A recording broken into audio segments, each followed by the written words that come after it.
New update. AITAH. I stopped using what my husband gave me after he said that it's his money. After marrying my husband, he insisted I stop working and he'll cover everything. I agreed, but last week I bought groceries and he got angry at the cost, telling me to waste his money. I felt hurt and stopped using his gifts. When I told this to my friends and family, they said I was being petty. I, 26F, had been with my husband, 30M, for 5 years, married 3 months ago. I'm a housewife, and I have a little side job so I can buy what I want. My husband has a high-paying job that covers all the utilities and bills. Just a little background. After we got married, my husband insisted for me to stop working altogether since his paycheck can cover everything and help us live comfortably, so I agreed. Last Monday, when I got home after I bought groceries, he asked how much was it. I told him it was $950, since he has requests and additions to the list. If not, it will be only $850, just like every month. After that, he got angry at me and told me to stop using his paycheck since it's not my money. I explained to him that I followed the list and got his request. He didn't listen and said that I'm basically throwing it all away. I was taken aback since I only use his money to pay the bills and utilities. I have a side job for my interests, and I never ask him something unless I needed it. I was so angry at his accusation that after that day, I began to dig up my old stuff and use it instead, and I also stopped wearing or using his gifts. He confronted me and asked why. I only said that I don't feel like throwing his money away. He looked sad and left. When I told my friends about it, they said that what I did was petty and I should just listen. Some of them said that I should be pettier. My parents are reprimanded me for taking things too far. It's been 4 days now and we haven't talked. I'm starting to think that I really did went too far. Am I the asshole for rejecting his gifts? Edit. Since people are asking about why we spend such amount on groceries every month, I would like to add that we have our weekly dinner with our friends and family, and we're usually the host. My husband likes getting those high-quality products so I can cook those 5-star-like dishes for our family and friends. I hope you understand. Update. Sorry for the late update. A lot of things happened since that post. After that, I talked to him and said that I needed some space to think about the situation. So I stayed with a friend. During those, I got myself a job. It wasn't as high-paying as my husband, but it was enough to support me and help with the bills. Also, for the people concerned about my financial situation, thank you. But don't worry, since I have some unused savings on my account and an emergency account that I opened back then when I had my old job. After those days, he messaged me and asked if we can meet up. I agreed to talk to my husband. We met at the cafe. It was awkward at first, but I began the conversation. I told him how I felt humiliated and hurt by his words. I also said that if he'll always mention how it was his money, then he should have let me keep my old job. He apologized to me and said that he was just under pressure after what happened to his mother, who was sent to the hospital because she had an accident where she broke her hip. I wasn't aware of it. I told him that he should have opened it up to me so I could help him emotionally or in any way I can. I told him that I understand his situation, but I hope he never went down that route. Then I told him about my job. He disagreed at first, but I told him that it was non-negotiable, that the only way for me to agree to go back with him is if I have a stable and full-time job. He didn't push it further. I suggested that we should go to a marriage counseling, and he said that it's one of the reasons why he wanted to meet me. So far, we already found one, and we're starting next week. We've been doing well. The tension kinda went down after. For my parents and friends, I did open up about how hurt I am due to their lack of support. My mom understood and apologized, and my dad still believes that I shouldn't went down that way. To my friends, some of them were offended, most of them apologized. It's still a tough situation, but I hope I'll get through it. Thank you for the people who commented on my situation. I did got scared too because of the domestic violence or abuse stories. I thank you for sharing your stories. I hope that you guys are doing well now. This situation made me realize that I do not want to be trapped with a man like that. I do hope that this would happen again. For the people who commented that this is fake, I admit that I changed details about my identity, but the situation that I'm going through is not fake. Also, to clarify, the money that I spent is for the whole month, not just that week. I'm sorry if I wasn't able to make that clear. I appreciate the messages and advices. Thank you for listening. Relevant comments. Commenter. It sounds like you're taking really positive steps towards a healthier relationship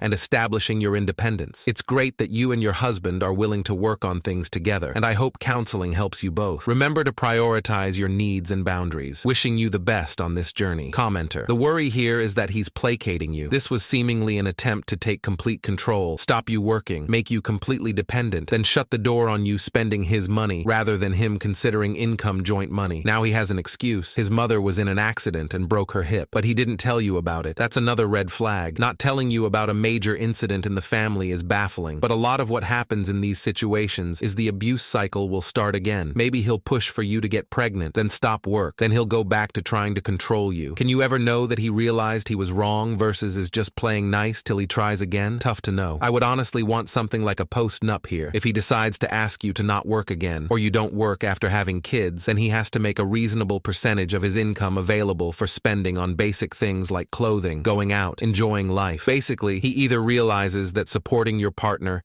and accepting their living costs is normal and required if you want them to stop working, or you can't admit that and you will always wonder if he's going to do this again. Story 2. AITAH for kicking my sister out of my wedding because she didn't like my dress. My 28th of February wedding was last weekend, and it was supposed to be the happiest day of my life. But now, all I feel is a mix of anger and guilt, and I can't stop replaying what happened with my sister, Emma, 25F. Let me set the scene. My fiancé, Dave, 30 million, and I planned a small, intimate wedding in this beautiful garden venue. Everything was perfect, at least in my head. I had chosen a simple, elegant wedding dress, not super fancy, but one I absolutely loved. It wasn't traditional. It had this flowy, bohemian vibe, and I felt like a goddess in it. The problem? Emma didn't feel the same way. Emma is, well, she's the type of person who loves high fashion. She's always dressed to the nines, and I admire her style, but she can be a bit opinionated about it. When I showed her my dress before the wedding, she made this face. You know the one.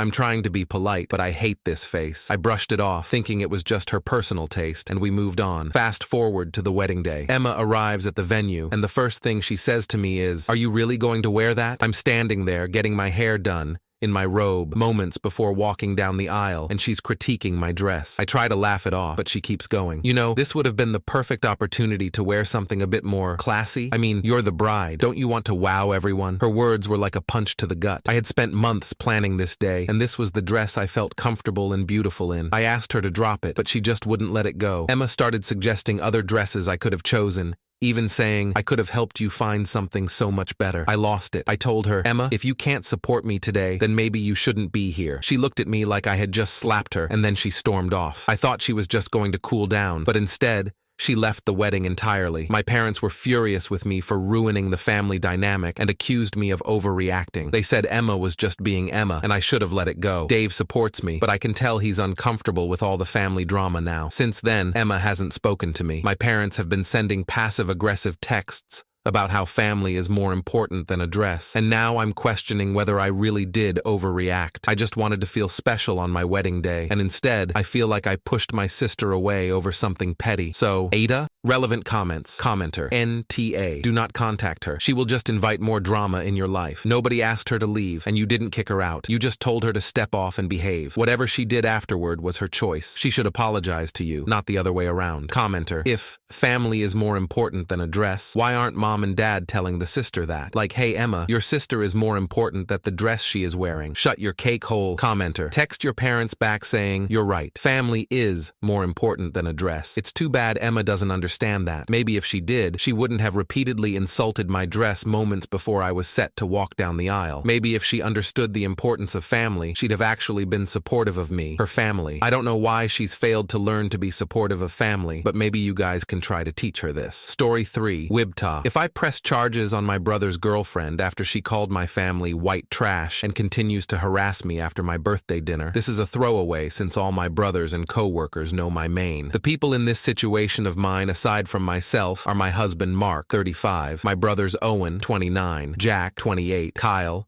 27, Rob, 27, and Finn, 26, along with my best friend Margot, 32, Owen's fiancée Trish, 29, Kyle's partner Ro, 28, and Finn's newly serious girlfriend Annie, 23. For additional context, I was the parentified sister and basically raised my brothers. I helped them learn how to cook and clean, helped them with homework, took them to extracurriculars, helped them figure out scholarships, trade school, colleges, and basically made them into the men they are today. My brothers are very aware of the situation that I was in, having to take on parental duties, and thus do not treat me like one. I am their sister, and they treat me as such, which of course means having a few crazy sibling traditions, which is where my situation stems from. I, 30F, just had my birthday pass. Mark decided to help Owen organize a celebration dinner, since everybody had something to celebrate. Owen just got engaged to Trish, Jack just got a huge pay raise, Kyle started an online shop, Rob bought his first house, it's a motorhome, and Finn just started his first serious relationship. So Owen organized a huge dinner at a pretty fancy place, with my brothers and husband each planning to split the tab with Margot and omit me since it was technically my birthday and thus shouldn't pay. Fast forward to the dinner, and we're seated in the back due to having so many people. Everybody is having a great time, laughing and sharing more information about their life, when Margot has an old video pop up on her phone memories. It's a video of a birthday dinner when I was a teen, and it showed my brothers giving me my birthday bruises. You may have heard of birthday punches. Well, it's basically the same concept. However, due to my brothers being massive hulks of meat,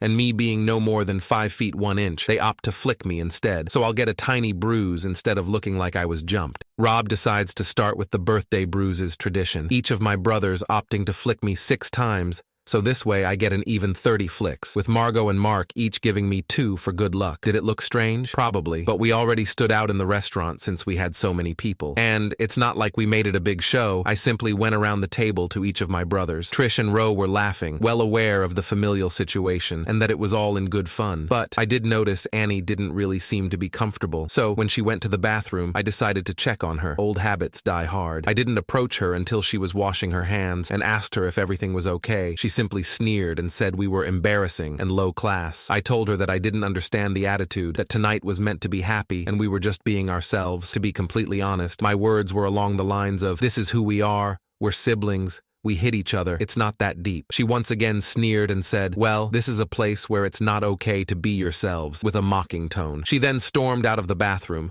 so I returned to the table. She was sulky the rest of the dinner, and when the bill came, she tried to drag Finn off. This started a little quarrel with my other brothers, who all agreed beforehand to split the bill. Annie stepped in and said I could pay for them since white trash makes do. This started a fight with Margot, who threw wine on her and said, you want white trash? You got it. I tried to take control, but Annie was already trying to get on Margot. Ro and Trish took her outside, and the rest of us settled the bill and apologized for the disturbance to staff. When we left, we saw Annie swinging at Trish with Ro trying to get in between. I immediately stepped in and told Annie to leave, that until she apologizes that she wasn't allowed at any family gatherings, and told Finn that if she ever tries anything to call us immediately. Finn said that wouldn't be a problem and broke up with her right then and there, telling her to call a cab. He was apparently very upset to be called white trash and didn't like how she talked to me. He also later said she looks like she would accuse me of something and that she's apparently done it to her ex. The problem I am currently dealing with is Annie's social circle. Annie apparently comes from a pretty affluent part of our community, like went to a private school and had a personal chef and nanny kind of rich. Her and a bunch of her wealthy friends have tried to defame me, sending emails to my boss and co-workers. I told them to reply that they would be forwarding the email to me and I will sue for harassment and defamation if she continued to do this to me or any of my family members. The emails haven't bothered most of my co-workers, but I have a select dozen that already didn't like me and now are using this to make my work life hell. I have already spoken to my boss about it, and they are monitoring those co-workers' work emails to assure Annie isn't sending anything. Margot told me I should go ahead with my threat the next time someone gets an email and file defamation charges, along with harassment and emotional damages. The thing is, Annie is 23. She's barely out of school, and this will wreck her life. I know she's attempting to wreck mine, but I can't help but feel like taking her to court is excessive. Am I being too nice? AITAH. If I follow through and press charges, relevant comments. Commenter. You're not going to wreck her life. You're gonna rattle her chain, shake up her status quo. Who knows? Maybe it'll make her into an actual person. I say, let fly. NTA. Nobody plays such dirty tricks on your family and gets away with it. It is time to summon the judicial system's reinforcements. Take this shit to court and welcome her to reality. Thank you so much for watching until the end. If you enjoyed our videos, please don't forget to like, share, and subscribe to stay updated with our latest ones. Have a great day.